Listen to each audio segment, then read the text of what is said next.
am I right and he's wrong now? Like, no, to be honest, like I would treat that person the way I want them to treat me, right? And so that's a mentality that I've learned to, grow into as well, is like treating everybody the way that you would want to be treated. And until you give me a reason not to treat you with respect, then I'm going to treat you with respect and the way I want you to treat me. And so unless you've given me a reason and you've shown that you don't deserve that, then I'm going to give it to you. And again, that's also not an easy thing to do because, maybe past traumas or past experiences with relationships and partners or family, that's our perception of how everyone else is. Again, that's a perception, right? And so I think that there's a lot that, really ties into this category of the perception of right and wrong or just neutral. And what I'm getting at is it's not easy at the end of the day. It's really not easy. And so, um, things that I can recommend that have worked for me around this mentality again is personal development courses, training, right? The Sterling Weekend, Boston Breakthrough, Zoom, trainings, seminars, books. Again, that environment of the people that you're surrounding yourself with. If you're hanging around with people that are always saying no to everything because they don't want to, they're skeptical. It's like you're going to be a skeptical person. That's just who it is, right? And that's just really one thing I wanted to nail down, which is like this is not an easy path to take. And again, who's to say that it's easy or hard, right? Like that's another perception like that I just literally used right now, right? And we're talking about it. And so it's like, oh damn, okay, so like where can I shift into this, opportunity of, coming into a neutral perspective and, just going with my gut feeling because we're humans, we're wired to survive. And when we want to survive, we want to do the least confrontational thing possible, which is like not public speaking, not introducing ourselves, not asking for the sale, not door knocking, not cold calling. Like, those are the examples that have been challenges for me in business. But whether it's approaching businesses to paint murals or things like that, right? Like starting a podcast, like those things are not easy, but it's like, am I gonna be right or wrong, or am I just gonna be me? Am I Hugh MacLeod? Am I Carmen? Like, who am I? And that's the one thing that ties into 75 Hard is I learned about who I am and what's valuable to me. But also on top of that, I learned what I think is valuable that because of me putting value on it, I actually give myself less credit for it. So as an example of what I mean by that is this photo, right? Like that to me was the easiest thing to do. And I still say it is. And it's like, okay, if that's the easiest thing to do, how did you restart twice from doing the easiest thing? And it's like, okay, well, in my mind, this is what I learned in that course as well is like when I know I can do something, if I'm trying something brand new I've never done, I'm literally like balls to the walls, 110%. When I do something I already kind of know what to do, or I'm already like confident in myself, I'm like, oh, I know how to do this. That'll be done. That'll be done.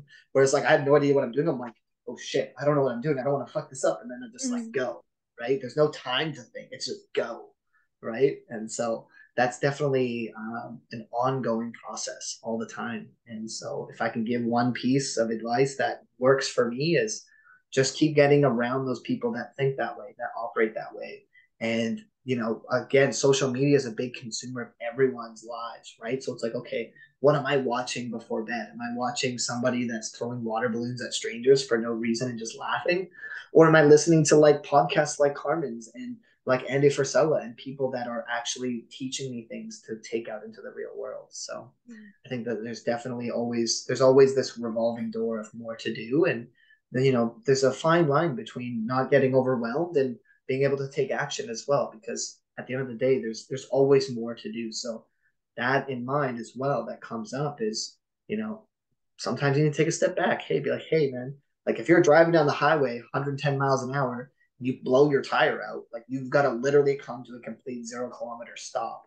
You could keep going, but then your car is going to be clunking, your tire is going to be making noise, you're scratching your rim, and your car is going to break down eventually because you didn't stop, take a break, pull over to the side of the road, put your four ways on, change your tire that maybe takes 30, 40 minutes to do if you're by yourself, and then get back on the highway, right? Like those initial stops to get gas. It's important in our lives as humans, right? Like we need that connection. We need to have this recharge, right? This refueling of energy because Especially you, Carmen, no, especially for me personally, like we're a big energy sourced family. And so those energy sources are very important as humans to surround ourselves with energy that is powerful and impactful and not draining and negative.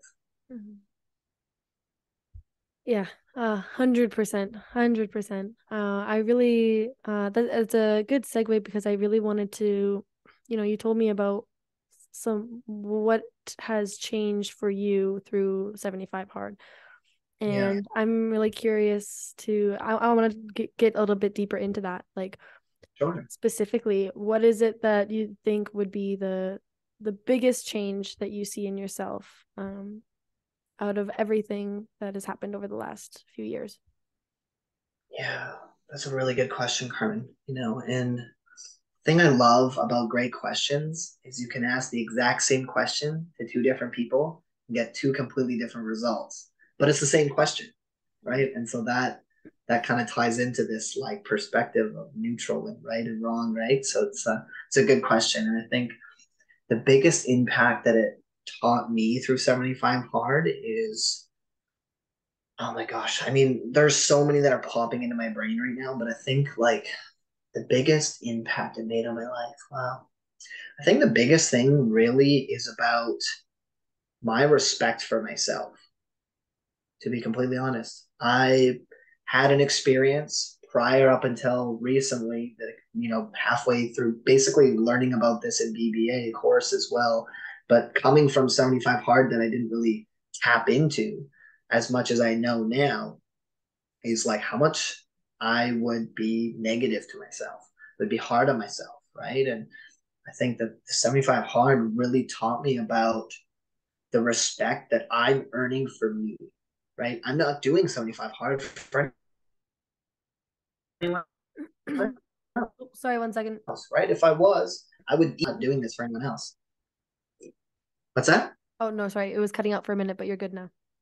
No worries. You got it. Yeah, so I think like the biggest impact there, Carmen, is really like the respect that I hold for myself. When I drink a gallon of water every day and I do two workouts and I'm outside and it's snowing, and you know what? Did I run? No, because I'm going to hurt myself. But I'm outside. I'm working out. Like I'm going for a walk. Some days I'm running really, really hard, and some days I just go for a walk.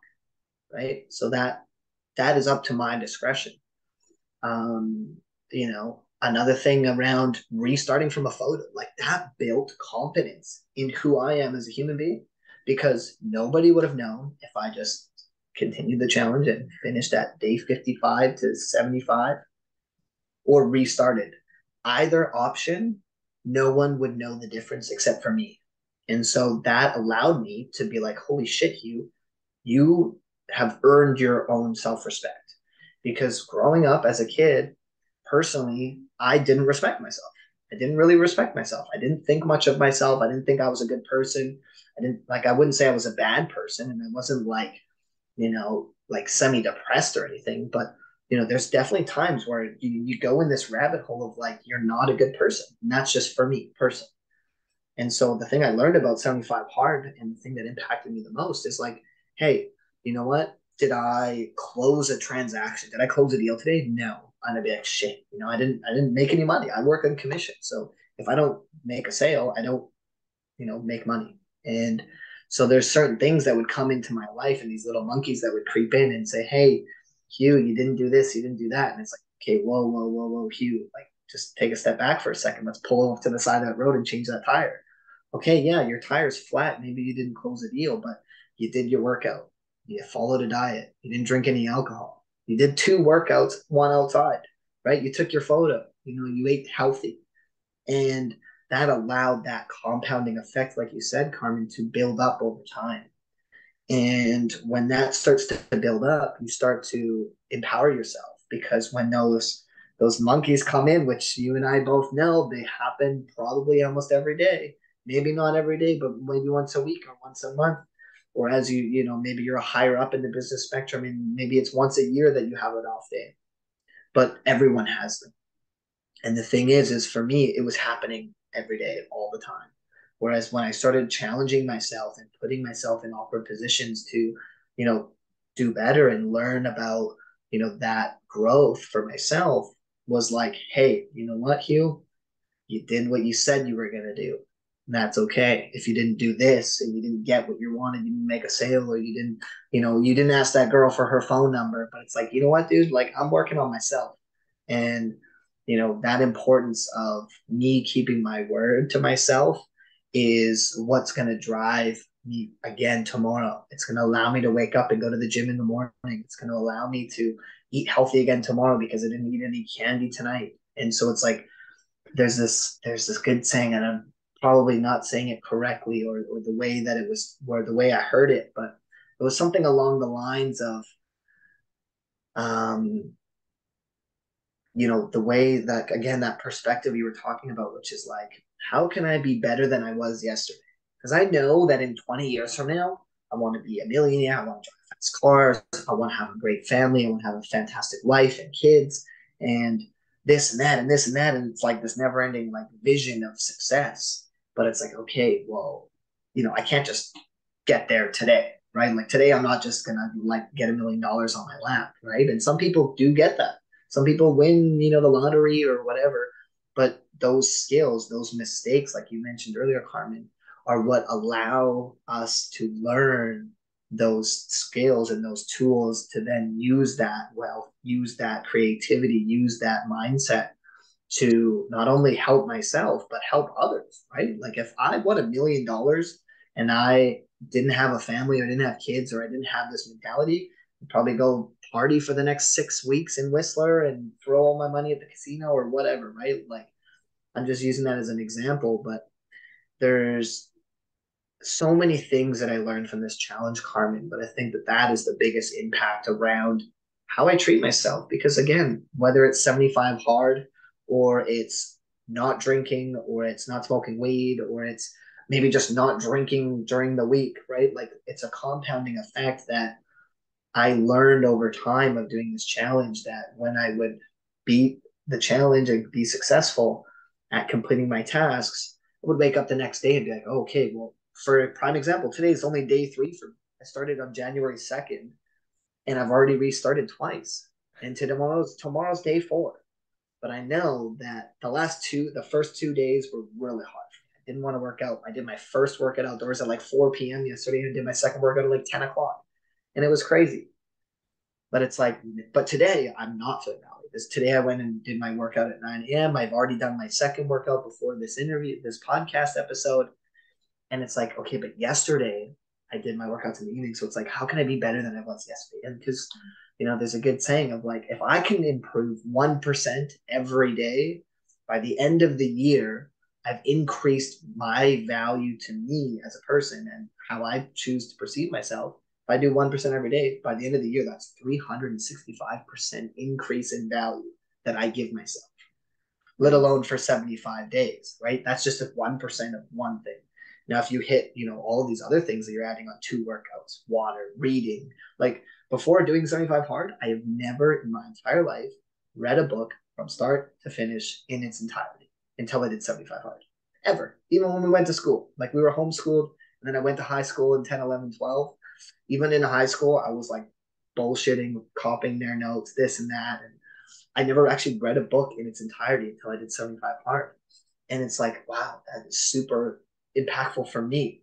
That may not be for someone that's a book nerd that loves books. That's okay. That's great. I'm like, books are amazing. I freaking love books. But do I like sitting down for reading 10 pages? For me, I still don't like it because my reading is a little bit slower. So it takes me about 30 minutes, 25 minutes, depending on the book, to read 10 pages that someone could read in like maybe 10 minutes, right? So there's a lot of dynamics that are going to be different for everyone in this challenge. And that's what I like the most about it, right? Is you can go and look up the hashtag of 75 hard, and there's going to be a wide spectrum of people that the most impactful thing for them is they went from 280 pounds to 230 pounds, right? And that for them is the biggest impact, which is fantastic. And does this challenge help you lose weight? Yes.